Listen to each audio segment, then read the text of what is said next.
અમારી સાથે વાત કરવા જોડાયા છે કોંગ્રેસના કદાવર નેતા અમરેલીથી વીરજીભાઈ ઠુમર. વીરજીભાઈ, આજે પોલીસે એક સી ફાઇનલ ફાઇલ કર્યું છે અને એમાં 2-3 અજુગતી વાત લાગી રહી છે લેટરમાં.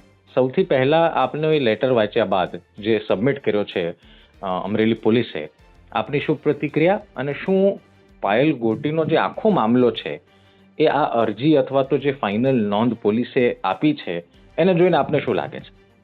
પ્રથમ તો અમરેલી જિલ્લાના જે ડીએસપી છે એ માત્ર અમારા કૌશિકનો હાથો બની ગયા છે.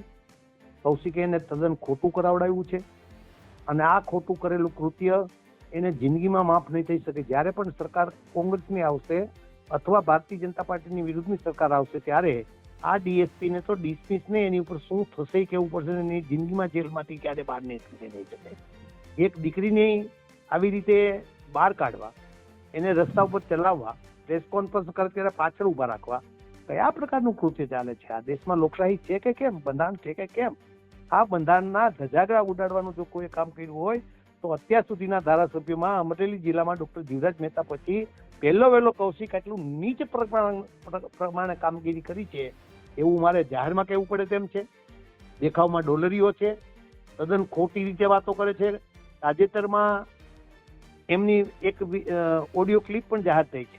એમાં પાટીલે પણ કહ્યું છે કે કૌશિક તારી આબરૂ હતી, તારી આબરૂ તે તળિયે ગઈ છે. પાટીલ એટલે ભારતીય જનતા પાર્ટીના પ્રમુખ, એમણે એમને ફોન ઉપર આ કહેવું પડે એ રેકર્ડ કેવી રીતે બહાર આવ્યું મને ખબર નથી. પરંતુ આ પ્રકારનું કૃત્ય કરીને કૌશિકે જે દીકરી ઉપર કર્યું છે એ દીકરીને જોવા આવવાના હતા, એ દીકરીનો અત્યારે સંબંધ થતો નથી. આવું પાપ કરનાર કોઈ રાક્ષસિક કૃત્ય કરી શકતો હોય તો માત્ર કૌશિક જ કરી શકે. અને એને પોતે એવું સ્વીકાર્યું છે કે મને મારા મોટા નેતાઓ પણ હેરાન કરી રહ્યા છે. ભાઈ, તારી પોતાની વાત નથી કરતો. કરોડો રૂપિયા કમાણી કરત. ભારતીય જનતા પાર્ટીનો જે માણસ પત્ર લખતો હતો એ મનીષ વિરુદ્ધ પણ જે ગુનો દાખલ કર્યો હતો તેમાં પણ સી સમરી ભરવા માટે એને લખવું પડ્યું છે. અશોક માંગરોળિયા વિરુદ્ધમાં પણ લખવું પડ્યું છે. અને પાયલને તો અગાઉ કોર્ટમાં પોલીસે એફિડેવિટ કરીને એને ગુનામાંથી મુક્ત કરવા માટે કર્યું. એમની રિમાન્ડ લીધી, એમને જેલમાં પૂરી દીધા. 10 વાગે ગુનો દાખલ થાય અને 11 વાગે એને ઘરેથી પકડી લેવામાં આવે. આવું કૃત્ય થયું હોય તો અત્યાર સુધીના ગુજરાતના ઇતિહાસમાં ગૃહ ખાતામાં પહેલું અમરેલીમાં થયું છે. વીરજીભાઈ, આખી આ જે સી ફાઇનલ મંજૂર થવા બાબતની જે અરજી છે એમાં છેલ્લેથી એક ત્રીજી લાઈન ના સમજ આવે છે ના ખબર પડે છે.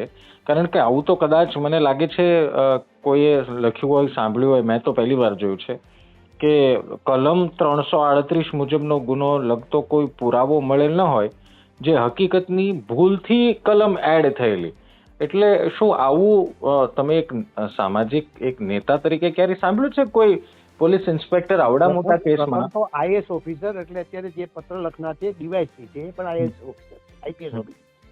ડીએસપી પણ આઈપીએસ ઓફિસર છે. એમની નીચે કામ કરનારા ડીવાયસપી તે વખતે જે હતા એ પણ આઈપીએસ ઓફિસર છે. આઈપીએસ ઓફિસરનો સિવિલ કોડ છે, ઓથ લીધા હોય છે. જ્યારે પોતે આઈપીએસ થાય છે ત્યારે ઓથ લીધા હોય છે કે હું આ બંધારણને વફાદાર રહીશ.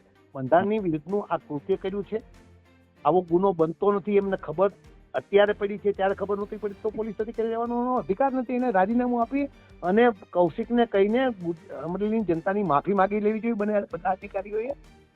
એક દીકરીને રાતે તમે 10 વાગે ગુનો દાખલ કરો અને 11 વાગે એની ઘરેથી પકડી લ્યો, એના સીસીટીવી ફૂટેજ માંગવામાં આવે તો સીસીટીવી ફૂટેજ પણ ગ્રામ પંચાયત મારફત રદ કરી નાખવામાં આવે.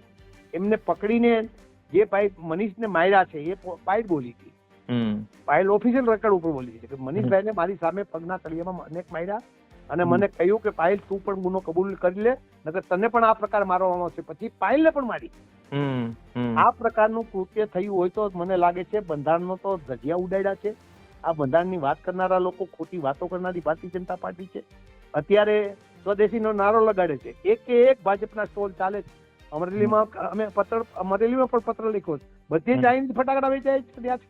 ક્યાંથી ચાઇનીઝ ફટાકડા આવી રહ્યા છે? એટલે ભારતીય જનતા પાર્ટીના બોલવાના, દેખાડવાના અને ચાવવાના દાંત જુદા છે.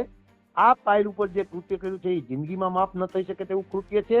અને આજ નહીં તો કાલ અમારી પછી પણ કદાચ અમે પણ નહીં હાજર હોય અને અમારી પછી પણ સરકાર આવશે અને આ ડીએસપી કે આવડા જે કોઈ અધિકારીઓ છે ગુનો દાખલ કરનાર છે એની જિંદગી આખી ખરાબ થઈ જાય એ પ્રકારનો બદલો લેવાની ભાવનાથી અમે રાહુલ ગાંધીને પણ રજૂઆત કરવા નથી અને રાહુલ ગાંધી પણ બોલી ચૂક્યા છે કે કોઈ પણ અધિકારી ખોટું કરશે તો અમે ક્યારે એનો બદલો ભૂલશું નહીં.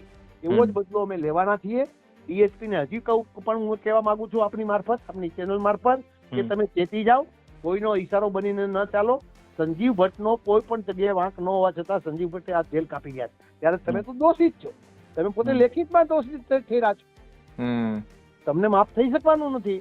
અને તમે જે ત્રીજી લાઈનની વાત કરો છો ન સમજાય તેવું છે. આઈપીએસ ઓફિસર ઈ પોતે એમ સિવિલ કોડ છે જેનો છે, પોલીસ બન્યા છે, એને જો એને પોલીસ એક્ટ નો ખબર ન હોય તો મને લાગે છે કે ગુજરાતની પ્રજાની માફી માંગીને એને રાજીનામા આપી અને કૌશિકના કાર્યકર્તાઓ બની જવો જોઈએ. ધન્યવાદ વીરજીભાઈ, અમારી સાથે વાતચીત કરવા બદલ. Thank you.